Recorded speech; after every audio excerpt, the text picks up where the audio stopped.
Okay, I think we can actually start here. Ashley, welcome everybody to our Research and Discovery Grand Rounds. This is the second in our monthly series, so we're really delighted to have you here from all of our partnering Frontiers institutions.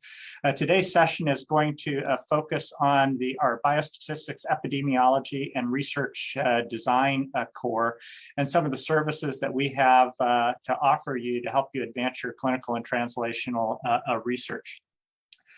Next slide. None of us have on either the background committee or either our speakers have any conflicts of interest to disclose, but please be sure to mark on your calendar our next upcoming Research and Discovery Grand Rounds on March the 24th. We will be having an exciting discussion led by Dr. Alan Greiner, and we'll be including some strong advocates and representatives from our community to help you advance community engagement in your research projects. So I think without any further ado, I'd really like to introduce our speakers for today. First off, I'd like to introduce Jonathan Mencken, somebody who I've had the pleasure of working with for a number of years. He's a professor in the Department of Biostatistics and Data Science. He also serves as the director of the Data Management and Statistical Core for the University of Kansas Alzheimer's Disease Research Center. And he also co-leads with Dr. Staggs the Research Methods Core for the Frontiers Clinical and Translational Science Institute.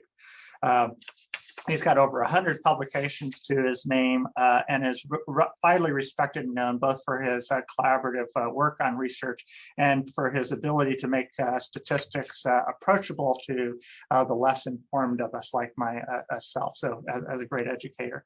I'd also like to introduce Dr. Vincent Staggs, who's comes to us as a professor of pediatrics from University of Missouri, Kansas City, and from works also at Children's Mercy. He's the first director of the Children's Mercy Research Institute Biostatistics and Epidemiology core. He also works on the unit with the Division of Health Services and Outcomes Research. He also is known for as widely published in the area of biostatistics and is well recognized for his collaborations, and we'll hear more about that as we get into the talk. So I will turn it over to Dr. Mencken and Dr. Staggs. Thanks so much for coming and speaking with us today. Thank you, Ed, for that gracious introduction. Let me just bear with me while I share my screen here quickly. And okay, are we seeing the slides? All right, thumbs up from Vince, so I'm good to go. And let me move some things out of the way so I can see. All right, so it's my pleasure to talk with you today. I've had the privilege of working here at KU for a number of years. I'll talk a little bit more about that, but first off, sorry, let me clear out some of these things blocking my view. So what do? We provide consultation and collaboration for our translational research, and so what we really want to do is match investigators with our experts in statistics and data science, and we want to do that quickly. We want to match you as quickly as possible so that we can move ahead. We like to identify the challenges in translational research, challenges that you'll encounter where we can apply our skills. And then the fun part for people like Vince and me is to find innovative ways to overcome them. So using math, but for us, math is cool. So here's an example of one of our current faculty, former student, who actually did his dissertation work on the problem of traditionally a lot of biomedical research comes with a number of subjects and maybe a handful of study measures. More recently, as probably everyone on the other end of this Zoom session realizes, a lot of things come to us now with many endpoints, many measurements, and maybe only a few subjects. And so we're trying to flip our statistical methodology on its head to try and align what we're doing with our inferences with the types of studies that people actually want to do. And so this was just an example of that, a very fun project for me to get the privilege of working with Neil on that as well. But we also want to provide training aspects in study design and an analysis to help investigators do better science. So who are we? We're the ones that will help you understand what your studies are telling you, what your observations are telling you. So that's our expertise. And so we're a cross-institutional BIRD, Biostatistics, Epidemiology, and Research Design unit or function within Frontiers. And so Vince and I together have about 30 years of combined experience. Thanks to Ed for the gracious introduction. A little bit more about myself. I also have been involved in groups like the Association of Clinical and Translational Statisticians, which is a group that serves. It's made up of people that serve their CTSAs in leading their BIRD functions. I've served as immediate past president. So for the past preceding 4 years, I've worked with that organization. I'm also very involved with the BIRD SIG. I've been involved in Alzheimer's, cancer, kidney disease, stroke research, basic science, clinical science, population studies, observational studies, medical record, all kinds of things over my tenure here at KU. And so I've had a lot of opportunity of applying statistics and helping people answer questions. And I thought I'd take a moment here also and let Vince introduce himself and tell us a little bit more about himself and his experiences. Thank you. So I'm Vincent Staggs, and I direct the Biostatistics and Epidemiology core at Children's Mercy. Prior to coming to Children's Mercy in 2015, I was on faculty with Dr. Mencken at the University of Kansas Medical Center in the department of what was then just the Department of Biostatistics. And so I have a lot of friends over at KU Med, and I think this is going to be a great collaboration. My background is a bit varied. So I have a dual background in math and statistics on the one hand, and then in psychology on the other. I studied with Justin Kruger of the Dunning-Kruger effect in grad school when I was at Illinois, and taught social psychology. So I'm interested in many, many things. And as statisticians, we get to play in everyone's sandbox. So back to you. All right, thank you, Vince. Another person that we wanted to introduce is Megan Tremblay. She is the navigator for our BIRD. So part of what we provide with the BIRD is a centralized navigation to help you get connected, with our experts. We're a growing group, we're a growing field. We have growing numbers of specialties within our field. And that can be confusing for people that aren't in there being people like us, which is you all. And so this is why it's important for us to support a navigator to help you get through and get connected to the right people. And this navigation, it's there for all of Frontiers. It doesn't matter which Frontiers institution you're in. We're here for all of you. Well, I'm sorry.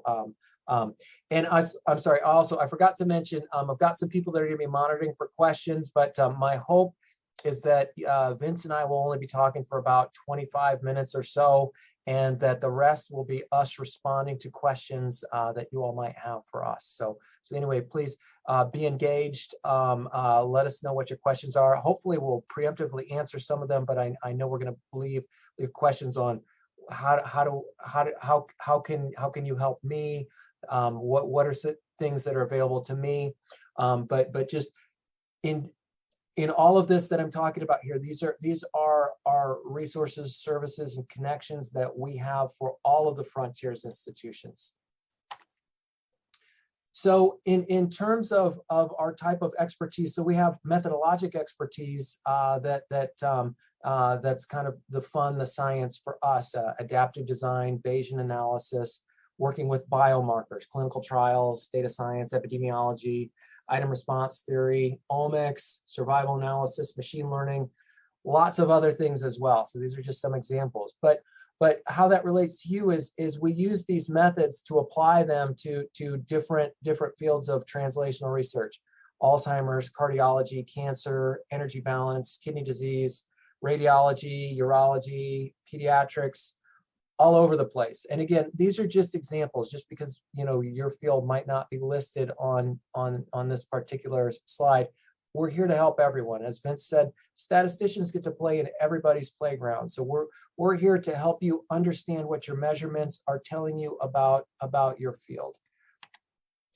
So our aims are basically twofold with respect to the aims of the bird function for our CTSA. And they're basically to connect for research and support research and to educate. And so aim one is really all about getting connected.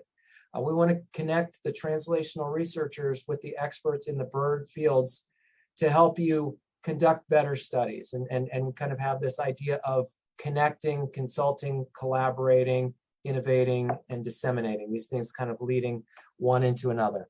We want to get connected. We want you to get connected with us. So we want this connection piece to happen very quickly. We want to very quickly connect you with our experts. And I'll show you how to do that in just a moment. From those connections, we want to provide you with a free consultation. So we'll set up an hour consultation with one of our experts, and we want to get to know you, get to know your project. And again, this is something that is not limited to people at KU or Children's Mercy, or it's for all Frontiers institutions, for investigators across Frontiers. It's for you. And so there's not a financial barrier to this. These consultations are part of the support that we're able to leverage through Frontiers so that we can provide that to all investigators at our partner institutions. Our objective, at times, a simple consultation is all that's needed, but in general, most of the time, what we're looking to do is build a collaboration. A lot of times your needs are not something that can just be handled in an hour. And so we want to figure out how can we build a team around what your needs are, build some relationships that will support lasting research programs. This is team science. We're almost always a part of every team science team. And so CTSAs are really big on supporting team science, and biostatistics has been doing team science for decades. And so that's part of what we do. That's why we have these departments and units in academic medical centers, so that we can build collaborations, so that we can be more helpful than just a simple consultation would imply. We like to, as we collaborate, we discover where current methods might fail, where the measurements that you have might not be well suited to the types of analysis methods. And so what does that mean? That means you're not going to get the right answer to your question if you use the current methodologies. And so we're here to be the experts in the areas of methods, in the areas of analysis, of putting things together and interpreting your results. And so we want to apply our fields to help you get better answers to your questions, so that we can more quickly move things through the translational process. So we want to identify where there are hurdles, and then be able to develop new ones when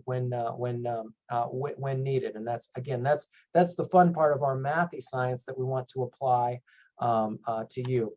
We're also in a really good place to disseminate our methodology. So a lot of times we'll develop these new methods in conjunction with the investigators and then apply it in their research questions.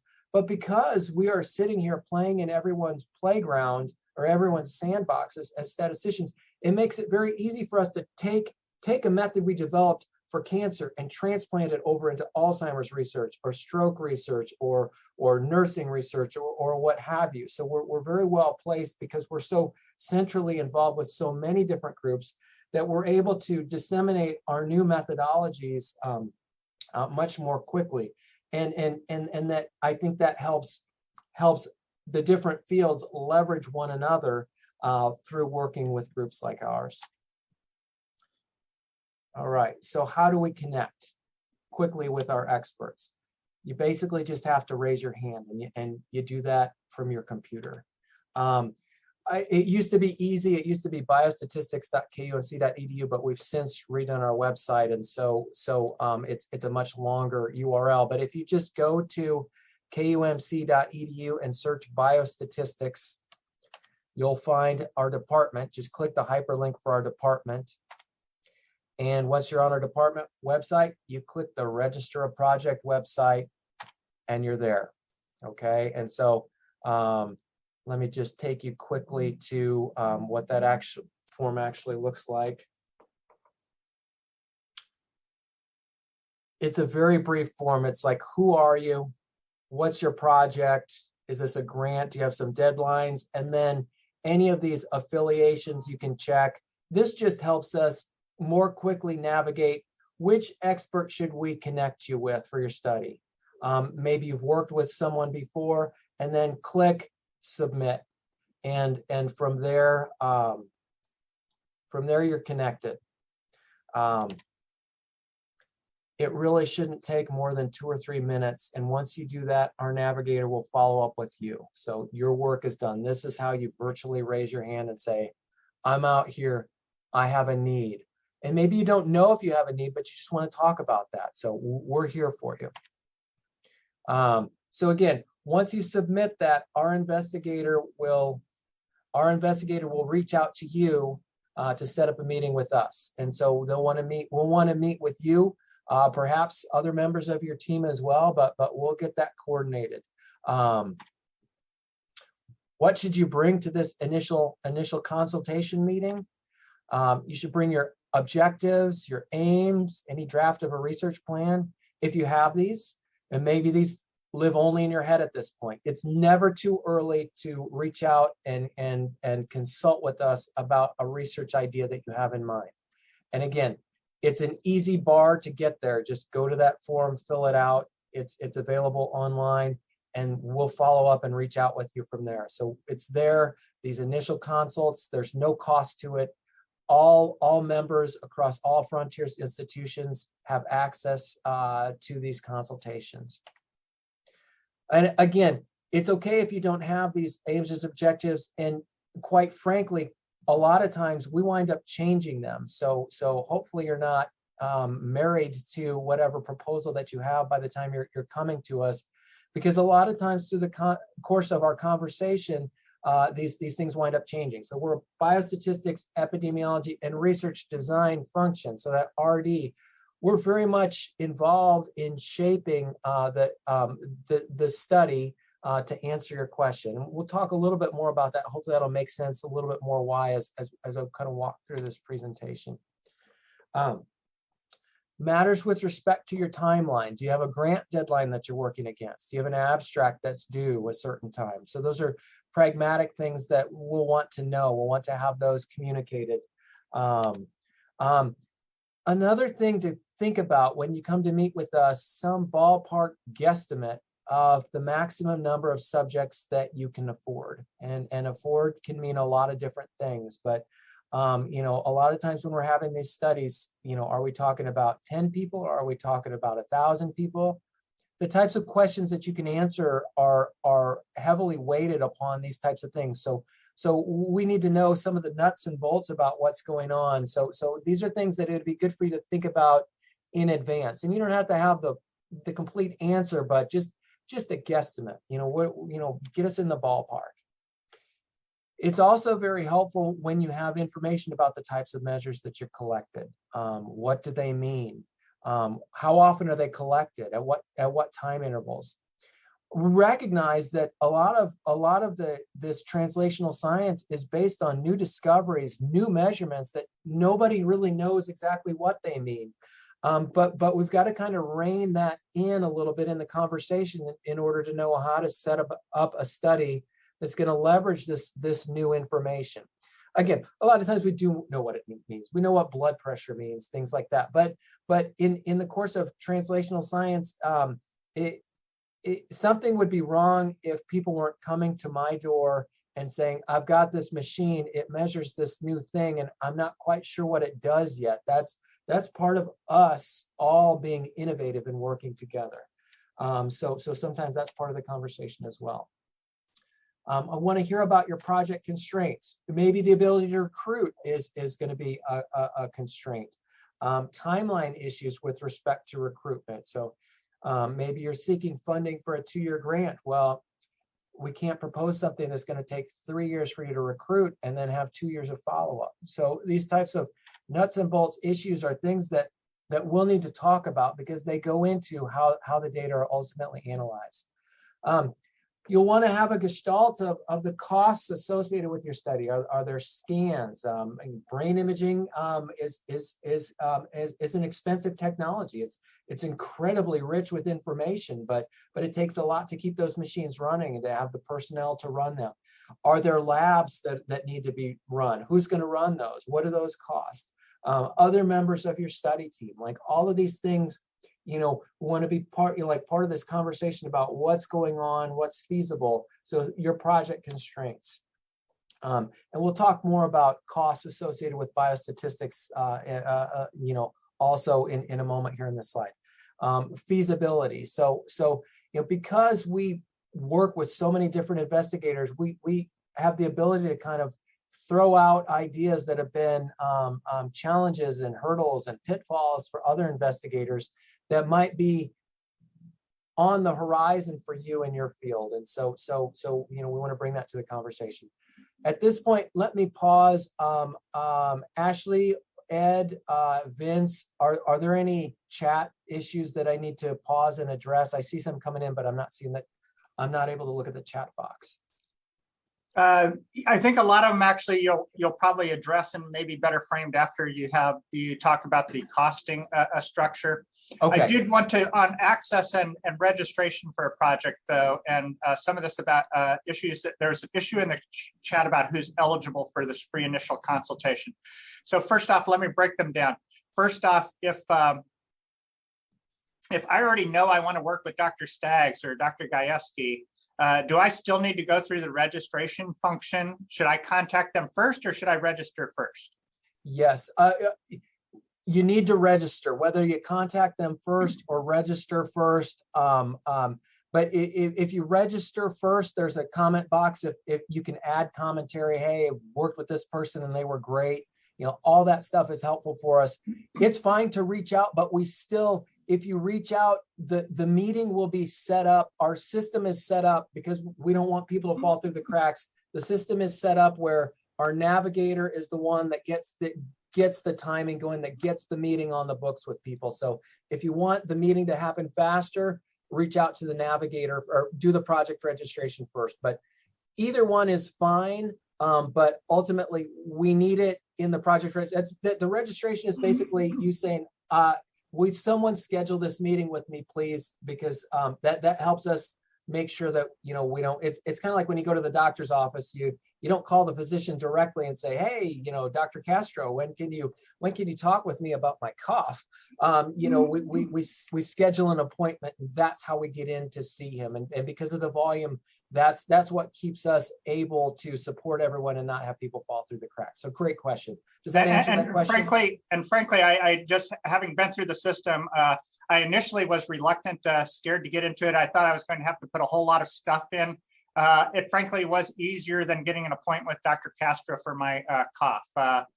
It must have taken me less than a minute to actually register my project. So ridiculously easy to navigate. So I really appreciate that. I didn't see Dr. Staggs in there, but so you'd get, if we needed somebody working at Children's Mercy, they would register through the same mechanism too?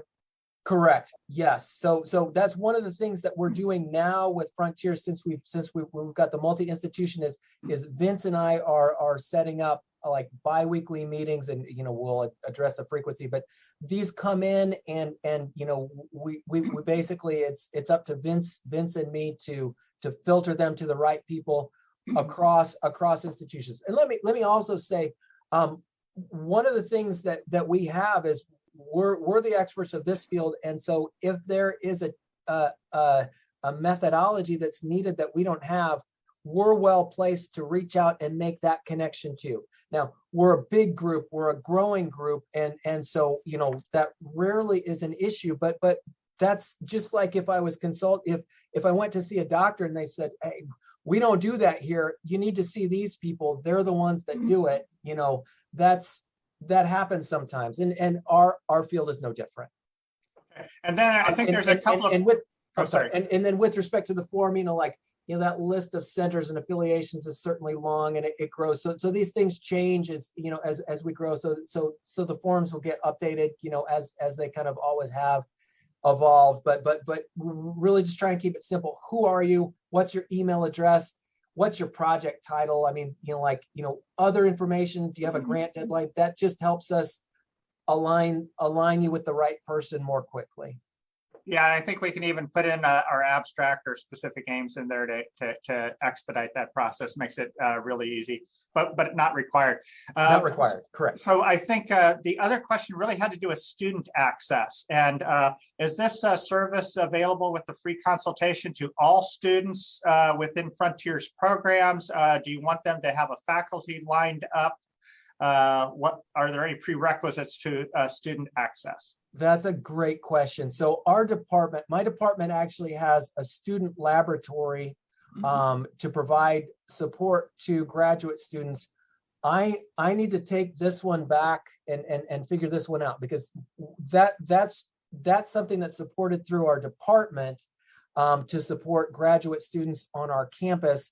I need to think more broadly about how that goes. But certainly, if you're working with, if it's a student working on a project that's affiliated with an investigator, which a lot of times it is, that's a faculty investigator or something like that, for example, at one of the affiliated groups, then that consultation is there.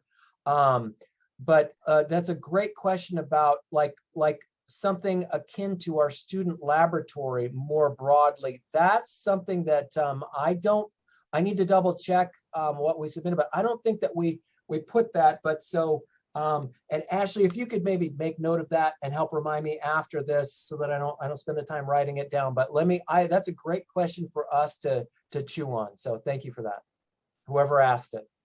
If I could speak to that just a bit, I think I would kind of draw a distinction between PhD students who are working on some kind of a training grant or some kind of a grant proposal, who are looking to move some research forward in a way that's relevant to what we're trying to do with Frontiers, right? Which, I mean, we're trying to generate grants and clinical and translational research.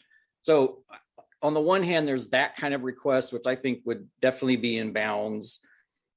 And then maybe at the other extreme would be like, if you're a master's student struggling with your Stats 101 homework, maybe not put a request in on the portal, and then there'll be some gray in between. Is that fair, Jonathan? Yeah, that's correct. I mean, and like for us on our campus, we have our student laboratory that is for that very purpose. But the focus of that is to support the graduate students here, because that's not a Frontiers initiative. That's a Department of Biostatistics initiative. And I'm not sure about the boundaries for that, but that would be my guess. But again, I will double check on that. So great question. But Vince, thanks so much for clarifying. I think you would give priority to graduate students who are applying for their own dissertation funding, or who are in the process of putting together grants that way they would convert into, or putting together grants. I would think so. And I should mention too, I'm just referring to the Frontiers mechanism. So if you are internal to my institution, for example, we work with students all the time and answer all kinds of questions. So, but in terms of using the Frontier portal, I think the emphasis would really be on those kind of projects that we're wanting to turn into grants. Okay, Jonathan, let me turn it back to you, because I think a lot of the other questions really do get together about the yes, I'll actually try to get, there's a question about posting the link for project registration. I'll try to get that into the chat box for everybody, but go ahead, Jonathan, and talk a little bit about the move on. Okay, and I was going to say that those previous slides, walk through just, KUMC, just search for biostatistics. Let me get back to, this is the process. Go to KU's MC website, search for biostatistics in the search, and click register a project. Then you're there. Okay, so back to where we were. Okay, so what to expect at your free consultation. So again, our primary objective, and what usually happens, our goal is usually to make these fast connections for investigators with our experts, but then also to continue these connections on to support a team science relationship. So we're not really, while there are the occasional kind of one and done kind of things, we're hoping to be an engine for creating translational research programs, and so we want to build that relationship and build that team. So really kind of the first three arrows of quickly connect, get connected, have the consultation, and then translate that into a collaboration, into team science. So these meetings, it's often a very practical conversation about how we want to go about answering your research question. And it's not uncommon for that research question to change based on the constraints that you have, but we help you do that. What about the budget for the proposed work? Well, from this conversation, we'll try and gather information so we can get an idea of what are the needs from us. Are you needing someone to build your database, do your analysis, one or the other? Are you needing new methods developed? What are you needing? How many things are you measuring? How many things are you needing analyzed?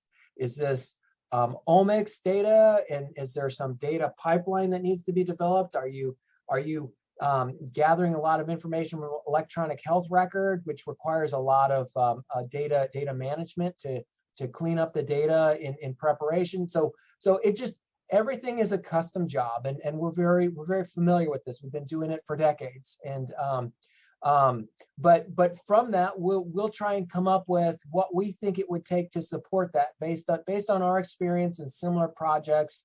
What we think it would take to support it, and so we'll send that along to you along with a justification. And we've got different models. We can do a percent effort, which is what we typically do on grants. We can do fee for service, which we typically do on smaller projects.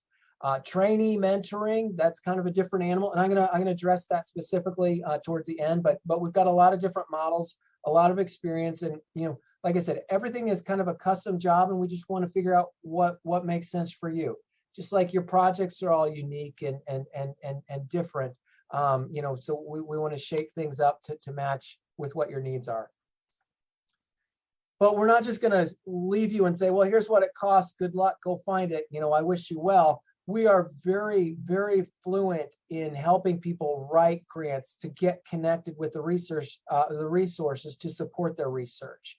So we're here to help you with the grant writing. So for example, with grants, we typically plan our budget to be something that's paid only if the grant is funded. So if we're helping you write the grant, you're not paying for our time to do that. And that can be substantial time commitments that we're giving to do that, because that's part of our mission. That's part of what we want to do. So it's not a cost to you. It's a cost to the grant only if it gets funded, in the case of grant development. But, like I said, we've been doing this for a long time now. And so we've got a lot of experience in working with people to help people find ways to get things supported, whether it's federal grants, non-federal grants, internal grants. We work with all of those things, whether it's a department that has research resources or faculty startup funds. We've got different models for different people, depending on what resources they have. And that's something that we've talked about. Nice segue from the last research discovery grant rounds is this bird voucher program that we've only recently implemented. Let's see. So many projects, many of the projects that we do, many of the connections are about grant development. And so let me just start by saying what the bird voucher program is not. It's not a replacement for writing in statistical support or data science support on grant applications. The grant research organizations should cover the cost of research, whether that's paying for a scan or paying a research participant for their time, or the principal investigator's time to dedicate to this, or also the other team science members' time, bird people included. And the RFA is very clear that the purpose of frontiers of CTSIs is not to replace the need to request that support from other institutions. Research costs should be borne by the research program. But not everything is a grant. There are a lot of projects that are not linked to grant funding. And so this is where other funding streams come in. And this new bird voucher program is another one. So with the bird, we can develop a fee-for-service budget, which is something that we would already do anyway. And these are usually for things that are smaller in scope. So we need an analysis for a manuscript or something like that. So then investigators that don't have access to other resources for funding can request that their bird budget be paid for by Frontiers, and doing this through this new bird voucher program. So you can request voucher support for up to $5,000 to cover the support needed for us to help you do your analysis or your data management or whatever the needs are that you have. So basically, how do you go about obtaining this bird voucher support? You go through the same process. You reach out, you virtually raise your hand and say, I need to get connected. You fill out your project registration. We reach out to you from there. We set up the meeting. We meet with you. And as we're talking about the budget and support and figuring out how to analyze your project or how to design it, you just let us know that you're wanting to apply for that voucher. And so we would send, our navigator would send you the budget proposal and the budget justification, but would also send that to Frontiers administration to inform them that you're requesting the voucher support. So it's just put it right into our usual process.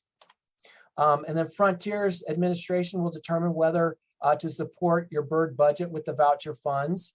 And if they do, then they'll just pay the bird group that's doing the support, that's providing the support directly. So it's taken care of and it's covered.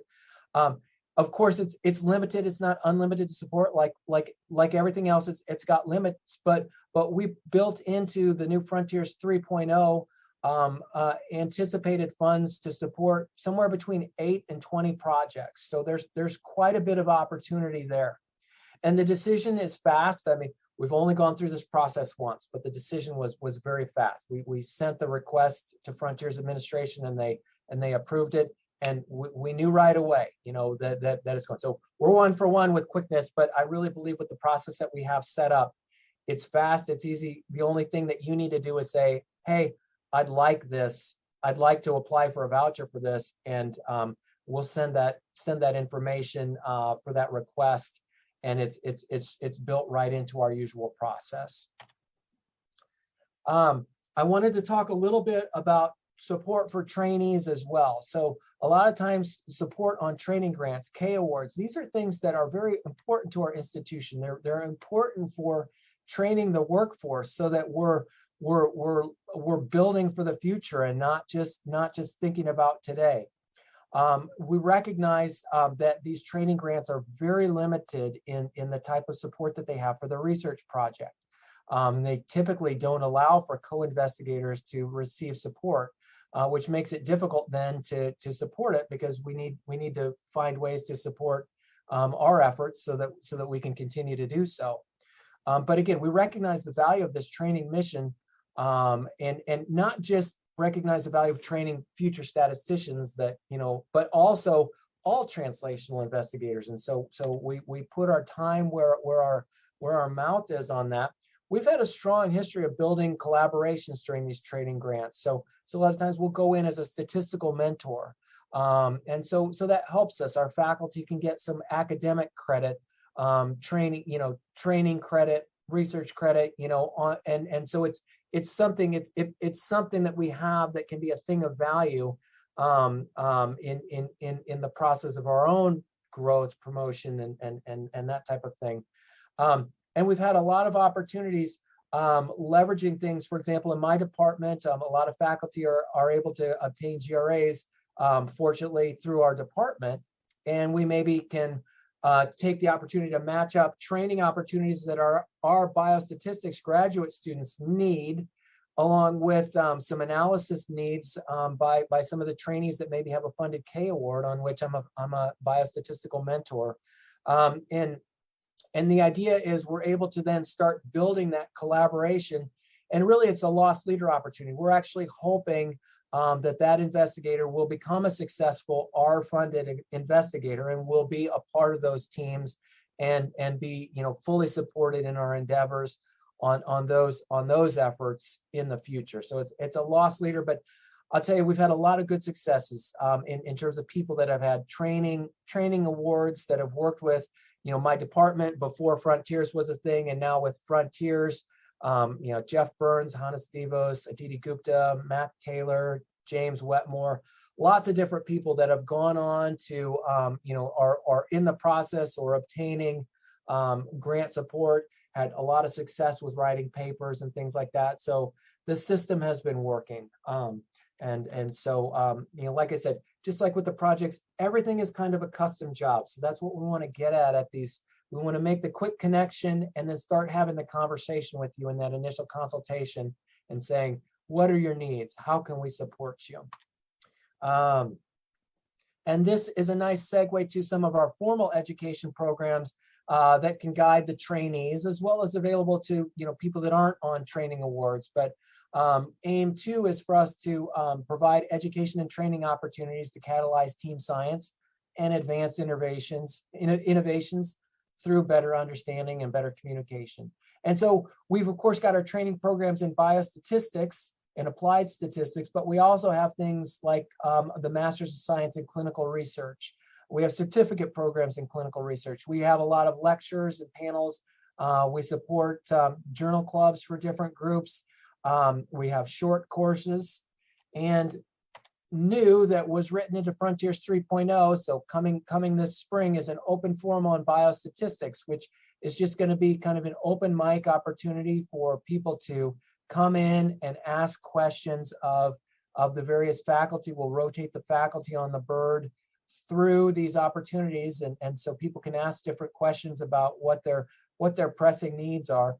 And of course, for us, we're hoping that this is another opportunity for us to point people in the right direction to say, here's how you get connected with us for those consultations, so that we can go on to build a collaborative team, be part of your team, and do good translational science together. I think that is the end of what I have. So if someone could help me navigate through the questions, Ed, or actually let me pause for a minute. Vince, did you have anything you want to add before we maybe start jumping into the question pool? No, I don't believe so. John, could you put that last slide up with the educational opportunities up there? I think that was great. I think just so folks can get a chance to digest that. So Dr. Okut from Wichita asked if undergraduate students, such as medical students on the honors track, need biostatistical consulting. Should they apply? Who should apply for the consultation, the students or their mentors? And I want to give you a heads up, Jonathan, because you may not have seen it in the chat, but Joe Wick actually put in a nice description of student access and how they can use the student labs, stats lab, which my hunch is that would probably be their first recourse. And also, just as you have the easy button for project registration, I quickly went to the Biostatistics and Data Science website. And if you click on the academics link instead of the Register of Projects link, you quickly get access to a link that the Student Tutoring Lab, where I think you could actually send in your question. So I don't know, John, if you want to tackle that, or if Joe wanted to type in a response to this, but my hunch is for student projects like that, they might start with the student lab, or what would your thoughts be? I would think so. I will certainly defer that to Joe. So when we're done here, I will circle back with her with what you like, and Joe, whatever response you're able to provide to the group, like on the fly here, that's great. But otherwise we'll certainly follow up. Yeah, there's definitely like a distinction between like what types of projects make sense to flow this way versus that way. kind of depending on where they're going and that type of thing. But so great questions that I will defer to Joe. So again, I'm sorry, I'm not able to catch the chats very well in my presentation mode. So, but we can follow up with a statement that we could, I presumably email out or whatever on, to direct people to make, to kind of make people aware, hey, here are those resources and here's how you gain access to them. Yeah, and Dr. White, we see your question in the chat. I think Joe's looking at that as well. Joe, you're actually able to speak. Ashley's opened up your mic if you would like to comment on this, but this may be another one that might have to come back to answering later.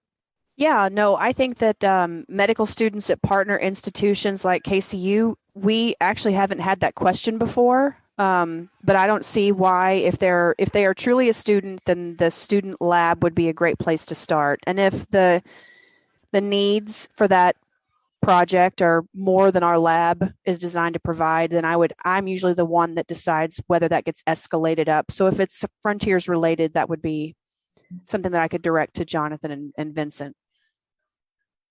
Which absolutely, and then if the need outstrips the resource, then that would be up to Vince and me to have the conversation then with administration and make the case for growing that support. So I guess the system should work. Yeah, if I could respond to Robert White's question about med students at partner institutions like KCU. I think that assuming the med student's working on some kind of a research project, I would think that's fair game to put in a request for an initial consultation for an hour. And from there, then, the questions are, is this something that's going to be turned into a grant that could support the statistician, or it could be a training grant where there isn't support for the statistician, but we do support those sometimes. And if not, that could be a project that could be supported by the Voucher program. And that's, kind of what that's there for. So I don't think there's any sort of sharp distinction between, this is a faculty and this is a med student, this is a resident and so on. I really think we're trying to grow the whole research enterprise across our partner institutions. And so if you have med students who are, pursuing research that looks, promising, if you know what I mean. Yeah, I would say that's kind of why we're here. Okay, I want to move on to a couple of other themes. Stephen Simon put into the Q&A a question about could you define who is and who is not a translational investigator? And I guess the question underlying that, is there a litmus test for the type of research being done here? You don't care if it's you do work on mice, rats, fruit flies, whatever. Am I correct? I would think if it's not biomedical science related in some way, we're probably not the right place. We're not, yeah, but pretty much if it's something that you would want to, brag about on your CV at one of our partner institutions as, look at me doing quality research that's related to our institution's mission, I think it would count. But if it's on weather forecasting at K-State work, they probably would have to go through a different program. Well, I mean, you could link that to public health. So, I mean, climate is health. I'm pretty open-minded. I think that's my view. I think what I do is translational science, and a lot of people call it math. And so I think there's it's pretty broad. And then could you comment on access to data sets? And I would think, and probably divide this into two areas. One would be, do you have access or can you help connect students or faculty with publicly available data sets and help them utilize those? Yeah, it's a great question. So I would say the primary way that I would advise someone to access those is to link them up with a faculty mentor that's got some hands-on experience with that. So for example, our Alzheimer's Center has a clinical cohort, which is a registry of people that we follow longitudinally, and now like for a decade. So it's a really rich source of data. And so like that one I'm familiar with and can help them also get connected with other people. In terms of like national data, like NHANES, things like that, of course, we have the ability to kind of pick that stuff up, but really, like we're here to be kind of to help someone else that's the driver of, I understand this data resource and I understand what these measures mean, and we come alongside of that. So I would say the way in which we could be helpful in that is networking. We just happen to know a lot of people that do a lot of things because it's like Missouri and Kansas City are in the middle of the country, so a lot of people are driving through, and so we see a lot of people, we interact with a lot of people. A lot of people are using us to support their research, and so we have a lot more access to who's doing what, and so we can kind of build connections that way. But really, that's just networking and knowing people by the nature of the type of support that our science provides to medical centers. And I think, if I'm not mistaken, Dinesh and others are working with the OPTIC program and developing some data sets that could be used for defining health issues in the catchment area. Yes, I would. Thank you. I was also thinking we would also point them to our informatics core, because they're building a lot of these things as well. So depending on things off of the EHR, that kind of thing. Well, and that was the second half of my question, did have to do with the access to clinical data. So you work closely then with the informatics folks here to provide access or help them identify who to talk to get that access.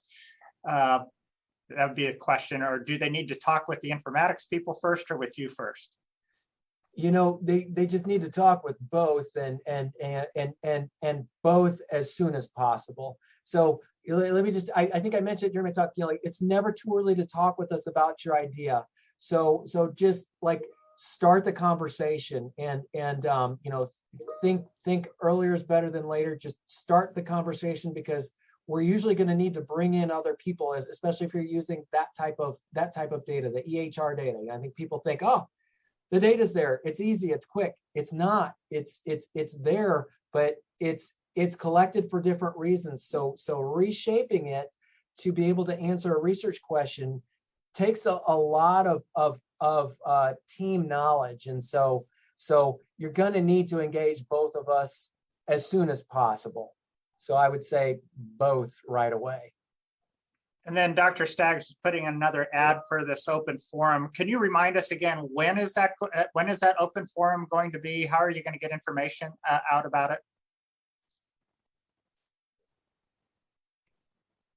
Yeah. Coming. We'll announce it. We're hoping to kick it off in spring.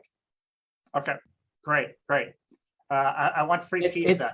It's actually a Frontiers 3.0 initiative that we're hoping to launch early. Okay. Scooch out early. Yeah. Just to clarify for folks who may not be familiar with the CTSA terminology, Frontiers 3.0 just refers to the renewal grant cycle that starts July 1st of this year. For the most part, for people utilizing these resources, this should be completely seamless. But we do have certain things that will be budgeted within that that are on that budget that starts in July 1st. So that's why we're talking about some things that are still under development, because I think, as we saw from the Berg presentation, exciting developments in response, I think, to what people expressed a need for over the past few years with the CTSA. Any additional questions? If not, Jonathan, Vincent, I really want to thank you for a fantastic presentation. I think there were lots of questions about how we can best utilize these services. You've given us a wide variety of things. I think you've given us an easy button for getting access. I do have to pay for it later after I get the access, but you'll work with me on that. So I appreciate that. And so really want to thank you all. And once again, remind folks that look for the appointment in your calendar, or Ashley, I think you said we can actually go to the Research and Discovery Grand Rounds website for upcoming dates. And if there's other people who wanted to know more about this resource but weren't aware of it, there's going to be recordings of this session, past sessions, upcoming sessions on that same website. So thank you everybody for joining us today. Thank you so much for our presenters, and look forward to seeing you in another month. Thank you.